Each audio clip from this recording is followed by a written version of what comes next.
Good morning, all of you. This is Tarang, Way Towards Knowledge, and here we are going to discuss chapter number 2 Acids, Bases, and Salts of class 10 Science. Okay,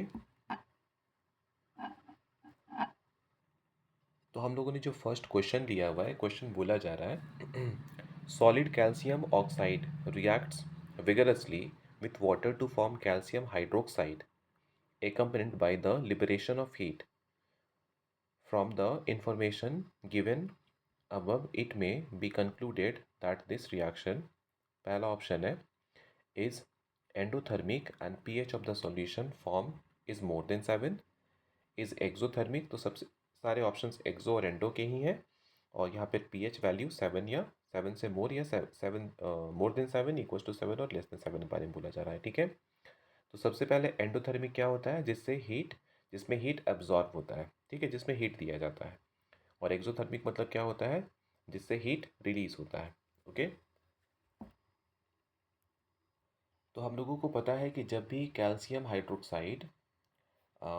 oxide मतलब CaO को water के साथ react कराया जाता है तो calcium hydroxide का formation होता है और साथ में हीट रिलीज होता है। और कैल्शियम हाइड्रोक्साइड क्या है, एक तरह का बेस है।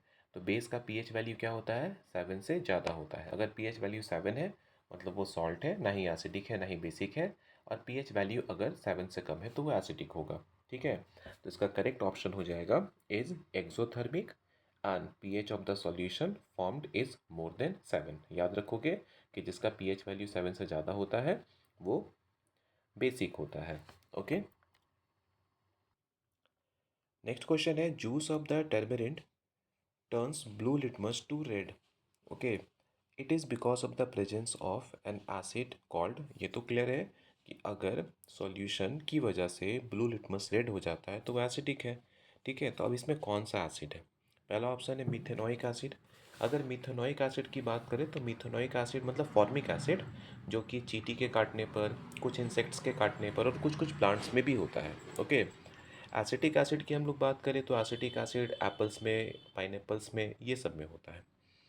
उसके बाद तीसरा है टर्सरिक एसिड। अगर हम लोग बात करें तो ये टर्मरिन में, बनाना में, एवोकाडो में, इसमें भी होता है। तो इसका आंसर हो जाएगा ऑप्शन नंबर सी। और ऑक्जेलिक एसिड की हम लोग बात करें तो किस फ्रूट्स में होता है तो इसका आंसर होगा कीवी, डेट्स, ये सब में ऑक्जेलिक एसिड होता है। ओके, तो इस क्वेश्चन का आंसर हो जाएगा option number C. Next question बोला जा रहा है the oxide which can react with HCl as well as KOH। तो HCl क्या होता है, एसिड होता है।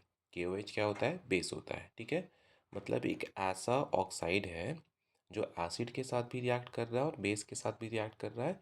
इसका मतलब वो ऑक्साइड क्या है, एम्फिटोरिक ऑक्साइड है। ठीक है, कौन सा ऑक्साइड है, एम्फिटोरिक ऑक्साइड है।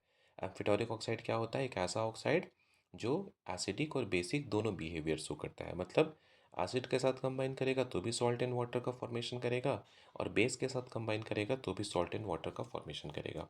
अब याद करो एग्जांपल्स क्या क्या था, Al2O3 aluminium oxide, ZnO zinc oxide, PbO lead oxide. Okay, और ये सब कुछ एग्जांपल्स हैं।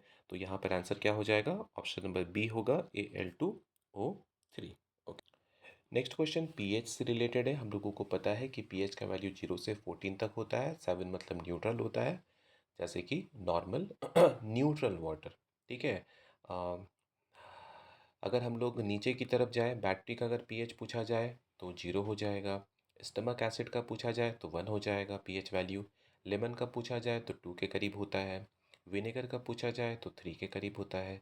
टमाटो भी जो खट्टा होता है, ठीक है, वो 4 के करीब होता है। कॉफ़ी भी एसिडिक नेचर का ही होता है, इसमें पीएच वैल्यू 5 के करीब होगा।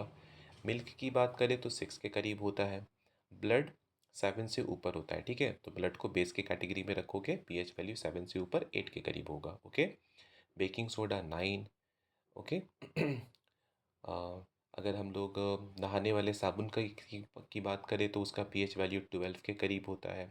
ओके, यहाँ पूछा गया है tooth decay begins at the pH of. Okay, जब हम लोग का दांत टूटना शुरू हो जाए, डिके शुरू हो जाए, तो आखिर वो किस पीएच वैल्यू पे होता है। तो इसका आंसर होगा 5.1। ओके,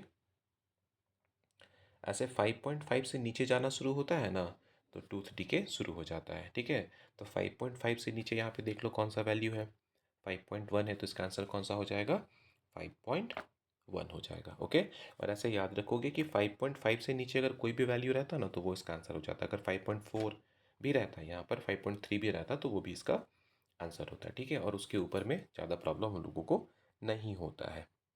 नेक्स्ट क्वेश्चन इंडिकेटर से लिया गया है, एसिड बेस इंडिकेटर से क्वेश्चन है। An aqueous solution A turns the phenolphthalein solution pink. An addition of an aqueous solution B to A, the pink color disappear. Which of the following statement is true for the solution A and B?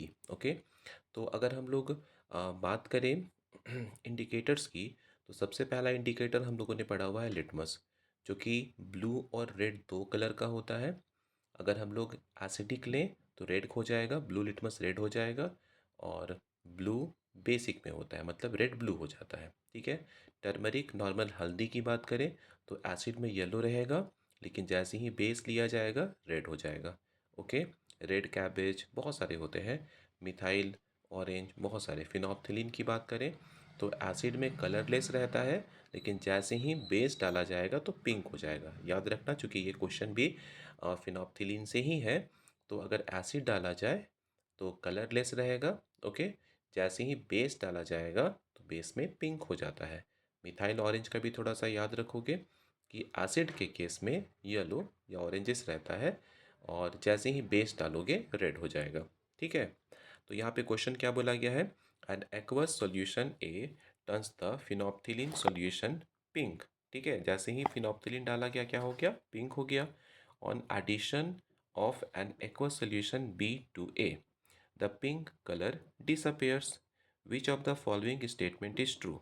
Okay, तो अगर हम लोग चारों statement को देखें तो यहाँ पे देखो थर्ड स्टेटमेंट क्या है, A has a pH greater than 7। हम लोग इंडिकेटर में क्या देखें कि फिनॉप्थिलीन में जैसे ही बेस डाला जाएगा तो पिंक हो जाएगा, तो ए डाला गया था तो पिंक हो गया था ना, मतलब पीएच वैल्यू क्या होगा, 7 होगा। And B has a pH value less than 7, क्योंकि बी क्या है, एसिड है। जैसे ही एसिड वापस गया सॉल्यूशन में, एसिड बेस न्यूट्रलाइज हो गया। ओके, तो वापस से वो कलरलेस हो गया, तो इसका ऑप्शन हो जाएगा option number C. Next question बोला जा रहा है, with the reference of four gases CO2, carbon dioxide, carbon monoxide, Cl2 and O2, which one of the option is correct. पहला कॉलम है एसिडिक ऑक्साइड के लिए, दूसरा कॉलम है यूज्ड इन ट्रीटमेंट, तीसरा कॉलम है प्रोडक्ट ऑफ रेस्पिरेशन, और चौथा है प्रोडक्ट ऑफ इनकम्प्लीट कंबसन। तो अगर मैच करो, ठीक है, तो इसका जो बेस्ट सूट है ना, जैसे कि एसिटिक ऑक्साइड, अगर CO2 की हम लोग बात करें तो एसिटिक ऑक्साइड होता है। यूज्ड इन ट्रीटमेंट क्लोरीन का यूज़ किया जाता है, जो कि आप लोग क्लास 9th में भी पढ़े थे। ओके, प्रोडक्ट ऑफ रेस्पिरेशन सबको पता है कि जैसे ही हम लोग रेस्पिरेशन के प्रोडक्ट की बात करते हैं तो उसमें CO2 बाहर निकलता है। और product of incomplete combustion, incomplete combustion का मतलब होता है CO का, कार्बन मोनोऑक्साइड का प्रोड्यूस होना। ठीक है, इसका करेक्ट मैच हो जाएगा option number B, CO2 acetic oxide है। दूसरा Cl2 का यूज़ हम लोग ट्रीटमेंट में करते हैं। उसके बाद CO2 रेस्पिरेशन में बाहर निकलता है एज अ प्रोडक्ट, और CO ये भी प्रोडक्ट है इनकम्प्लीट कंबसन का। ओके, नेक्स्ट क्वेश्चन बोला जा रहा है, when a small amount of acid is added to water, the phenomena that occurs is. अब सोच के देखो कि एसिड को क्या करें, थोड़ा सा एसिड को पानी में डाल रहे हैं। ठीक है, तो सबसे पहले तो सॉल्यूशन जो बनेगा वो डाइल्यूट हो जाएगा, क्योंकि पानी मिक्स हो गया है उसमें। और हम लोग को ये भी पता है कि हाइड्रोजन आयन रिलीज होना शुरू हो जाएगा। ठीक है, तो अब सोच के देखो कि चार ऑप्शन में से कौन कौन सा सही है। पहला है डाइल्यूशन, दूसरा है न्यूट्रलाइजेशन, नेक्स्ट है formation of H3O plus ions, और उसके बाद है सॉल्ट फॉर्मेशन। तो सॉल्ट का फॉर्मेशन तो हो नहीं रहा है क्योंकि ये एसिड बेस रिएक्शन नहीं है। डाइल्यूशन होगा क्योंकि पानी डाला जा रहा है, तो डाइल्यूशन होना ही होना है। न्यूट्रलाइजेशन का मतलब भी होता है एसिड बेस रिएक्शन। और तीसरा है formation of H3O plus ion, hydrogen ion का फॉर्मेशन होगा। तो इसका आंसर हो जाएगा 1 और 3। 1 और 3 देख लो किस में है, ऑप्शन नंबर ए में है। ओके, नेक्स्ट क्वेश्चन बोला जा रहा है, identify the basic salt. Last से स्टार्ट करते हैं हम लोग। ओके, लास्ट ऑप्शन है KCl। KCl क्या होता है, पोटासियम क्लोराइड।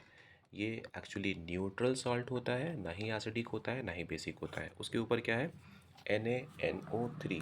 क्या है, NaNO3। NaNO3 मतलब क्या होता है, सोडियम नाइट्रेट। ये भी ना ही एसिडिक होता है ना ही बेसिक होता है, मतलब ये भी न्यूट्रल सॉल्ट है। NH4Cl अमोनियम क्लोराइड, ये एसिडिक सॉल्ट है। तो बच गया NO2CO2, ये क्या होता है, बेसिक सॉल्ट होता है। ठीक है, याद रहेगा। नेक्स्ट क्वेश्चन बोला जा रहा है acid present in tomato is, tomato में कौन सा एसिड होता है, methanoic acid, acetic acid, lactic acid, oxalic acid. तो टमाटर गोल, ऑक्सिलिक एसिड ओ। ओके, याद रखोगे। इसका आंसर होगा ऑप्शन नंबर डी। ये लास्ट क्वेश्चन आप लोगों के लिए है। Try to find out the answer. Which one of the following salts do not have the water of crystallisation. पहला ऑप्शन है ब्लीचिंग पाउडर, दूसरा है प्लास्टर ऑफ पेरिस, उसके बाद है वॉशिंग सोडा, नेक्स्ट है बेकिंग सोडा। तो आज की वीडियो में बस इतना ही। Thank you.